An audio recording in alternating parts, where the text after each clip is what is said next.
narinig niyo na ba ang balita? Yes! Picture! 2023, so we're so happy na napanood niyo na finally. Hep hep!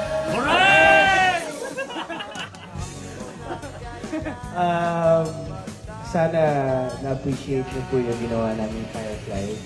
Very proud po kami dito at sobrang saya namin kagabi na nanalo tayo ng Best Screenplay and of course si Tonton. Sino naiyak kay Tonton? Lahat. Best Child Performer. Kaya we're so happy na nandito kayo para tangkilin yung pinaghirapan namin Firefly. And sana hindi dito nagtatapos, ipakalat nyo pa sa mga kaibigan nyo, kapitbahay nyo na maganda tong film na to dahil may sa pool ka talaga di ba? Sa pool ba? Hep hep!